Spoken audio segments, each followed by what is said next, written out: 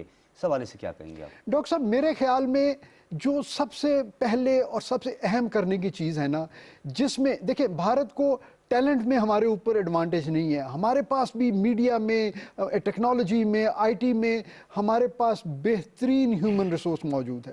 جو چیز میں جو سمجھتا ہوں اور میرا یہ کنسیڈرڈ اوپینین ہے, جس چیز میں بھارت کو ایڈوانٹیج ہے وہ یہ ہے کہ انہوں نے اپنے مین سٹریم میڈیا کو اور ایون کسی حد تک سوشل میڈیا کو بھی انہوں نے اپنے نیریٹو میں سٹیک ہولڈر بنایا اور اپنے ساتھ میں لایا ہوا ہے. جبکہ اس کے برعکس آپ دیکھیں کہ انفارچونیٹلی ہمارا مین سٹریم میڈیا بھی, جس کے اوپر اگرچہ پیمرا کی صورت میں اور دوسرے جو ہے نا ریگولیشنز کی وجہ سے ایک بظاہر کنٹرول تو ہے, لیکن وہ بھی اسٹیٹ کا نیریٹو لے کے نہیں چلتے. اسی طریقے سے سوشل میڈیا تو یہاں بالکل آزاد ہے. سوشل میڈیا کے حوالے سے بھی ہم بات کریں گے, ڈاکٹر خان صاحب سے بھی ہم گفتگو کریں گے, لیکن ویری کوئک گل صاحب یہ بتائیے گا کہ جس طرح انڈین نیوز ایجنسی ANI پوری دنیا میں پاکستان کے مخالف پروپیگنڈا کر رہی ہے, اگر وہ پروپیگنڈا کر رہی ہے, ہم حقائق تو سامنے رکھ سکتے ہیں پوری دنیا کے ساتھ, کس طرح رکھیں گے اور ہم کیسے لوگوں کو باور کروائیں گے؟ اور ہمارے لوگوں کو بھی یہ سمجھنا ہے کہ یہ 5th جنریشن وار اور آپ کی ہائبریڈ وار یہ کس طرح مسلط کی جاتی ہے, اس کا ایم کیا ہوتا ہے, اس کا ٹارگٹ کیا ہوتا ہے؟ دیکھیں یہ بڑا اچھا سوال ہے. People often confuse 5th generation war اور ہائبریڈ وار. 5th جنریشن وار کے کانسیپٹ جو ہے نا 1989 میں یہ برٹش ملٹری اسکالرس تھے ولیم بلینڈ صاحب اور نائٹنگیل کیتھ نائٹنگیل کرنل تھے, انہوں نے جو مختلف ادوار میں یہ جو وار سٹریٹجیز تھی اس کے حوالے سے انہوں نے کانسیپٹس کو ڈیولپ کیا جو کہ مختلف ادوار چلتے رہے. واٹر لو کو اور اس کے بعد جو دوسری وارز تھی اس کو انہوں نے ایک پرسپیکٹیو میں دیکھا. آہستہ آہستہ آج کا دور جو ہے نا وہ 5th جنریشن میں ہم آ گئے ہیں. لیکن ہائبرڈ وار جو ہے نا it's a product of new technologies like nano technology, اور اس میں اتنا برسکلی یہ چینج آتے ہیں کہ اب 5th جنریشن وار جو ہے نا وہ ٹرانسفارم ہو گئی ہے ہائبرڈ وار میں, اور اس کو اب یعنی کہ وار اینڈ پیس میں جو لائن بلر کرتی تھی وہ بالکل ہی غائب ہو گئی. اب پتہ نہیں چلتا کہ ہم وی آر ایٹ وار اور وی آر ایٹ پیس, بلکہ پیس کے دوران یہ کام زیادہ. ابھی آپ نے سوشل میڈیا کی بات کی, کینیڈا میں کریمہ بلوچ جو ہے نا وہ پچھلے 3 دن پہلے جو ہے نا وہ وفات پا گئی. سوشل میڈیا پہ ٹاپ ٹرینڈ بنا رہا. وہ ایک کلدم بلوچ تنظیم کی صدر تھی اور اتنا زبردست پروپیگنڈا کیا گیا کہ جیسے پاکستان آرمی نے انہیں وہاں پر جو ہے نا وہ کسی نہ کسی طرح ان کو اسیسینیٹ کیا ہے. اور وہ ایون یہاں تک میں آپ کو بتاؤں ہمارے ایم این ایز, ہمارے سینیٹرز, ہمارے دوسرے, وہ سب لوگ اس پہ بات کرتے رہے اور اپنے اپنے موقع کو سامنے لاتے رہے. انڈیا نے تو کرنا تھا یہ, وہ تو چاہتے ہیں کہ they should be a wedge between Pakistan army and Pakistani people. بالکل. لیکن وہاں کینیڈین پولیس نے فائنل اس کی ڈیسیژنز آئے اور انہوں نے کہا کہ یہ غیر مجرمانہ فعل تھا اور اس میں کوئی ایسی بات یعنی کہ منہ کو پڑی. اور اسی طرح سویڈن میں بھی ایک واقعہ ہوا, وہاں پر بھی ایک بندہ, اس کو بھی ایلیگیشن کہ انڈیا چھوٹی سے چھوٹی چیز کو پک کر کے تو وہ ہائی لائٹ کرتا ہے, اور ہمارے انسٹیٹیوشنز عوام اور حکومت کے درمیان ایک لائن وہ. اچھا اس میں ایک چیز اور بھی ہے گل صاحب, احتجاج منظم کروانا, انتشار پھیلانا, قوم پرستی کو ہوا دینا, ایک دوسرے کے ساتھ نفرت جو ہے پیدا کرنا, شورش پیدا کرنا, یہ بھی تو اسی ہائبرڈ وار کا حصہ ہے. لیکن اسے آپ نے کہا کہ کنورٹ کر دیا, پہلے 5th جنریشن تھی, یعنی اب اس کو social media, media network, اس طرح اس کو پھیلایا جا رہا ہے. دیکھیں یہ نان کائنیٹک, جنرل صاحب بھی بیٹھے ہیں, بھی بیٹھے ہیں, وہ اس پر زیادہ ایکسپلین کر سکتے ہیں کہ یہ نان کائنیٹک طریقے ہیں جس میں یہ کائنیٹک کیا ہوتا ہے, جس میں آپ ڈائریکٹ کنفرنٹیشن کرتے ہیں. نان کائنیٹک میں آپ ایسی چیزوں کو موو کرتے ہیں جس کے آپ کے اندر سوسائٹی میں ایسی چینجز آتی ہیں جس میں کہ وہ آپ جیتی ہوئی جنگ بھی آپ ہارتا ہوا محسوس کرتے ہیں. Misperceptions are stronger than reality. اب دیکھیں نا جس طرح آپ نے کہا کہ ڈس انفو لیب, کتنا نیٹ ورک تھا کہ یو این کی وہاں پر رجسٹرڈ ہے یہ این جی اوز, اور وہ کیا کرتی تھی, وہ فیصلہ سازی جہاں جہاں ہوتی تھی وہ وہاں اس کو انفلوئنس کرنے کی کوشش کرتے ہیں. وہ آج نہیں کر رہے, 15 سال سے کر گئے. گل صاحب اس میں لابنگ کے ایک فیکٹر ہے. ڈاکٹر محمد خان صاحب سے ہم بات کریں گے. ڈاکٹر صاحب آپ بخوبی جانتے ہیں کہ بھارت جو ہے وہ کتنی ہٹ گرمی کا مظاہرہ کرتا ہے. یعنی ای یو ڈس انفو لیب کی تحقیقات کے بعد بھی, ایون کہ جب یہ تحقیقات ہو رہی تھی, انڈر پروسیس بھی تھی, جب یہ شائع بھی ہو گئی, اس کے باوجود بھی بھارت نے اپنا یہ جعلی میڈیا آؤٹ لیٹس اس پہ کام جاری رکھا.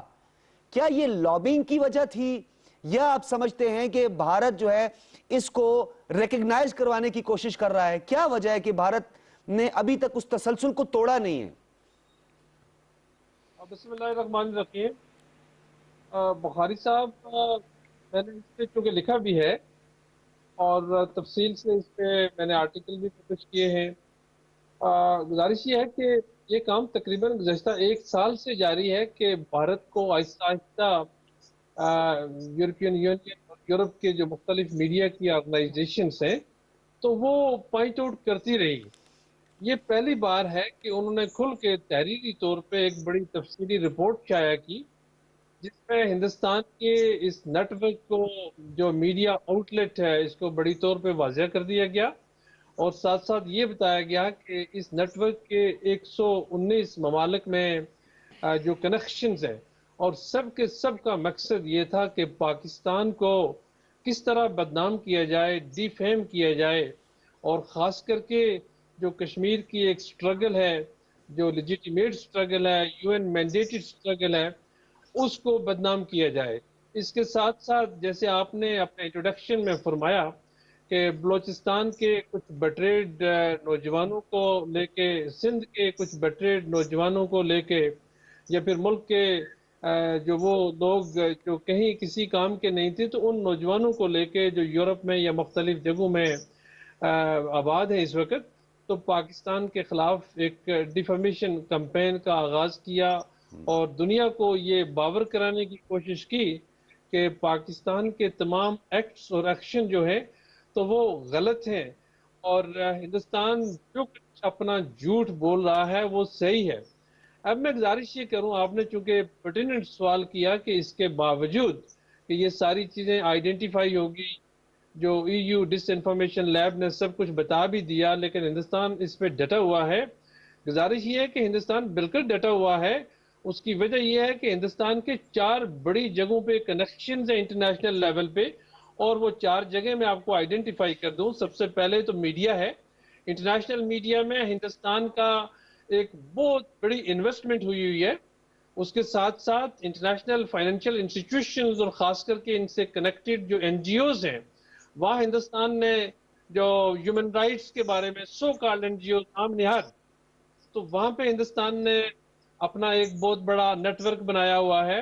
پھر میں آپ کو بتاؤں کہ جو مختلف یونیورسٹیز ہیں انٹرنیشنل لیول پہ، جو اکیڈمک انسٹیٹیوشنز ہیں اور تھنک ٹینکس ہیں، وہاں بڑا اپنا انفلوئنس رکھا ہوا ہے۔ اور اس کے ساتھ ساتھ میں آپ کو ایک اور چیز بتاؤں کہ جو ہندوستان کے لوگ مختلف جگہوں پہ جاب سیکر کے طور پہ جاتے ہیں، وہ الٹیمیٹلی ان جگہوں پہ انفلوئنس پیدا کرتے ہیں، اور انفلوئنس پیدا کر کے وہاں کے جو گورنمنٹ سرکلز ہیں ان کو انفلوئنس کرتے ہیں۔ اور ان میں سب سے اہم چیز یہ ہے کہ یہ جو جسٹ کاز ہے کشمیریوں کی، اور پاکستان کا ایک جو بہت بڑا انٹرنیشنل لیول پہ رول رہا ہے ٹیررزم کے خلاف، جس کو پوری دنیا مانتی ہے، اور اس کو ہندوستان کوشش کرتا ہے کہ اس کو انڈرمائن بھی کرے اور ڈیفیم بھی کرے۔ اب جب یہ ساری چیزیں جاری ہیں تو آپ کے چینل سے، ظاہر قومی نشریاتی چینل ہے، یہ چیزیں جاری ہیں، تو ہمارا جو باقی پرائیویٹ چینلز ہیں، میڈیا ہاؤسز ہیں، بدقسمتی سے بہت کم ایسے پروگرام ہوئے ہیں جس سے ہندوستان کے ان تمام جو ہندوستان نے ڈیفارمیشن کمپین شروع کی ہوئی، تو اس کے بارے میں بہت کم پروگرام ہوئے ہیں، بجائے اس کے کہ ہم اس وقت پوری دنیا کو بتاتے اور ایک نیریٹو بناتے جو کہ سچ پہ مبنی ہوتی۔ تو ہم نے اندرونی طور پہ جو ہمارے پولیٹیکل فورسز ہیں، جو مختلف پولیٹیکل پارٹیز ہیں، انہوں نے اندرونی طور پہ پاکستان کو غیر مستحکم کرنے کے لیے اپنی نیریٹو شروع کی ہوئی ہے۔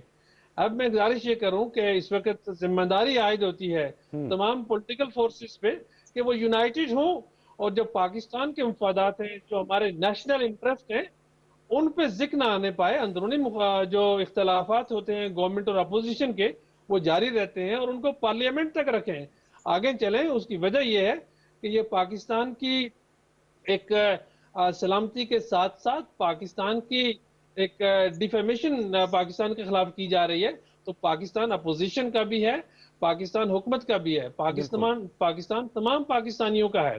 اب ہندوستان جو اگلا سٹیپ لے رہا ہے وہ میں آپ کو بتاؤں کہ وہ نئے لوگ بھرتی کر رہا ہے اس ڈیفیمیشن کمپین میں، اس نئے میڈیا آؤٹ لیٹ میں، اور جو پرانے لوگ ہیں جیسے کریمہ بلوچ کے بارے میں کہا گیا، تو میں تو اس چیز کا بھی ایک سمجھتا ہوں کہ ادراک رکھتا ہوں کہ شاید ہندوستان کی جو انٹیلیجنس ایجنسی راہ ہے، تو وہ پرانے لوگ جو آئیڈینٹیفائی ہو چکے ہیں ان کو شاید وہ رفتہ رفتہ ایلیمینیٹ کرے، اور نئے لوگوں کی انرولمنٹ جو کہ ساتھ ساتھ جاری رہے گی۔ ٹھیک ہے، بالکل آپ نے ڈاکٹر صاحب بہت اہم پوائنٹس پہ بات کی ہے۔ اے وی ایم صاحب یہ بتائیے گا، جس طرح ڈاکٹر محمد خان نے کہا کہ انٹرنیشنل میڈیا میں کافی ان کا انفلوئنس ہے، انہوں نے بہت پیسہ اسپینڈ کیا ہے وہاں پہ، اپنی لابنگ کر رہے ہیں۔ دوسری جانب جو فائنینشیل انسٹیٹیوشنز ہیں اس پر بھی جو ہے نا وہ کافی حد تک جو ہے ہم دیکھتے ہیں کہ نہ صرف انفلوئنشل رہا ہے بلکہ وہاں پر بھی اس نے ایک جال بچھایا ہوا ہے۔ پھر انٹرنیشنل یونیورسٹیز میں اور تھنک ٹینکس کے ساتھ بھی مل کے یہ سب کچھ کر رہا ہے۔ فیٹف ہمارے سامنے ہے، فائنینشیل ایکشن ٹاسک فورس، کس طرح اس نے اس میں لابنگ کر کے کوشش یہ کی، لیکن پاکستان نے جس طرح فیٹف کے جو چند اہم پوائنٹس تھے اور جو نکات تھے اس پر نہ صرف منوان عمل درآمد کیا بلکہ پوری دنیا کو یہ کر دکھایا کہ پاکستان ٹیرر فائنینسنگ کسی صورت میں نہیں ہونے دے گا۔ یہ بھارت کو کاؤنٹر کرنے کے لیے تو کاؤنٹر اسٹریٹجی بھی تو ہونی چاہیے اے وی ایم صاحب، لوہے کو لوہا ہی کاٹتا ہے نا۔ اگر وہ پروپیگنڈا کرتے ہیں ہم سچ بھی نہیں دکھا پا رہے۔